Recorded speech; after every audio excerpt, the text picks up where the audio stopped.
The rain started just after midnight in Vallejo, California, in the summer of 1978. Thin drops tapped against windows, streetlights flickered, and the city felt strangely empty. People locked their doors earlier these days. Parents checked on sleeping children twice before bed.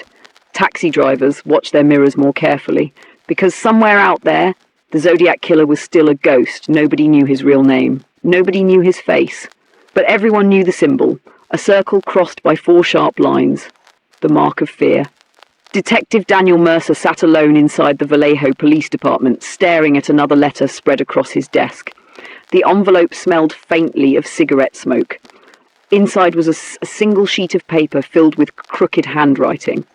Open quote, "I am still here. I watch the night people. The game is not over." Close quote. At the bottom was the symbol again.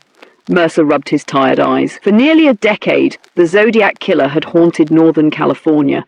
Couples had been attacked on lonely roads. A cab driver had been murdered in San Francisco. Strange coded messages were mailed to newspapers, daring police to catch him. But they never did. And now the letters had started again. "You should go home," Officer Ramirez said quietly from the doorway. Mercer shook his head. "Can't." "You think this one's real?" Mercer looked back at the letter. "I think somebody wants us afraid." Outside, thunder rolled across the dark sky. At 2:13 a.m., the phone rang. A young couple had disappeared near Lake Herman Road. Mercer and Ramirez drove through the rain, tires hissing on wet pavement. Red and blue police lights flashed across empty farmland as they arrived. A black sedan sat abandoned near the roadside, its engine still warm. The girl's purse remained inside, but there was no sign of the couple. Mercer stepped carefully through muddy ground with a flashlight. The beam swept across tire tracks, broken grass, and finally stopped on something strange carved into a wooden fence post. The Zodiac symbol, freshly cut. Ramirez swallowed hard. "You think he took them?" Mercer didn't answer, because deep down he already knew. By morning, news spread everywhere. Television stations interrupted broadcasts. Newspapers printed terrifying headlines. "Zodiac returns?" Citizens flooded gun stores. Some families left town completely. Rumours spread faster than facts. Every strange neighbour became suspicious. Every unknown car seemed dangerous. Fear itself became contagious. Mercer spent the next 3 days chasing leads that went nowhere. Witnesses described different men every time. Tall, short, heavy, thin, old, young. One woman swore she saw a man wearing a black executioner hood near the lake. Another claimed the killer was a police officer. The case twisted into madness. Then another letter arrived. This one included a coded message. Mercer pinned it onto the investigation board beside older Zodiac ciphers from previous years. Most had never been fully solved. The killer enjoyed puzzles. He wanted attention, control, panic. Ramirez studied the symbols. "You really think there's a message in there?" "There's always a message," Mercer said. "Maybe he's smarter than us." Mercer stared at the code for a long moment. Or maybe he just wants us to think that. That night Mercer drove home exhausted. His apartment overlooked the bay, where fog rolled over the water like pale smoke. He poured himself cold coffee and sat near the window. Then the phone rang. He answered immediately. At first there was only breathing. Slow, calm. Then a man spoke.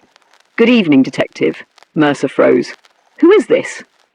A soft chuckle answered him. "You've been looking for me a long time." Mercer gripped the receiver tighter. "Zodiac?" "I like that name," the voice whispered. "The newspapers invented it for me. Funny how monsters get famous." Mercer signaled silently for his phone trace recorder to activate. "Where are the missing kids?" he demanded. "You're asking the wrong question." "Then what's the right one?" The voice became colder. "How many people must disappear before the city belongs to fear completely?" The line suddenly went dead. Mercer stood motionless in the dark apartment. The trace failed.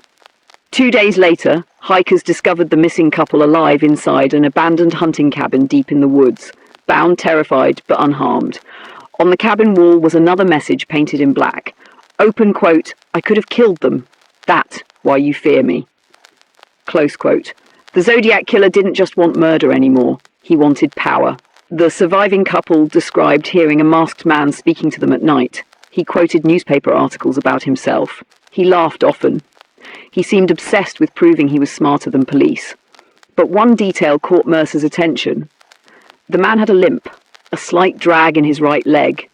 Suddenly Mercer remembered an old suspect from years earlier. Arthur Lee, a former military radio operator questioned in 1971.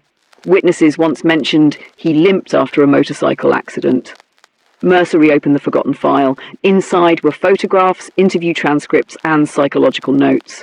Arthur was intelligent, isolated, fascinated with cryptography, and deeply resentful towards society, but police never had enough evidence. No fingerprints matched, no witnesses identified him clearly, nothing solid. Still, Mercer felt the pieces moving together. Late Friday evening, Mercer and Ramirez drove to Arthur's remote trailer outside Napa County. Wind rattled dead trees around the property, no lights inside. Mercer knocked hard, no answer. Ramirez drew his flashlight and pushed the creaking door open. The smell hit them first. Rotten food, old cigarettes, wet paper. The trailer walls were covered in newspaper clippings about Zodiac murders. Hundreds of them, dates circled in red ink, cryptic symbols scratched into wood panels. And in the center of the room stood a large map of Northern California connected with black strings. Mercer's pulse raced. Then Ramirez called out sharply, "Detective, look!" On the table sat dozens of unsent letters addressed to newspapers. One began, open quote, "They almost caught me once," close quote. Before Mercer could read further, a loud crash exploded behind the trailer. The officers rushed outside. A shadowy figure limped toward the woods. "Stop!" Mercer shouted. The figure ran. Mercer chased him through rain-soaked trees, branches whipping against his face. Flashlight beams danced wildly through darkness. Then suddenly, gunfire. A bullet struck a tree inches from Mercer's head. He dove behind a rock. Another shot echoed, then silence. Mercer slowly emerged, breathing hard. The woods were empty, only rain remained. The figure was gone. Weeks passed. Despite everything found in the trailer, prosecutors still lacked definitive proof. Arthur Lee disappeared before police could arrest him. Some believed he fled the country. Others thought he died somewhere in the wilderness. The letters stopped again, and just like that, the Zodiac vanished back into legend. Years later, Detective Mercer retired without solving the case officially. Reporters still contacted him every anniversary, asking the same question. Who was the Zodiac Killer? Mercer always gave the same answer. I don't know. But privately, he believed he had once stood only feet away from the real killer in those dark woods. And sometimes late at night, Mercer would reopen the final letter ever received. It arrived months after the chase. No return address. Only 5 words typed carefully across white paper. Open quote, "The game never truly ends." Close quote. At the bottom remained the terrible symbol, the mark that once terrorized an entire nation, and somewhere, perhaps dead or perhaps still hidden among ordinary people, the mysterious Zodiac Killer remained one of America's greatest unsolved nightmares.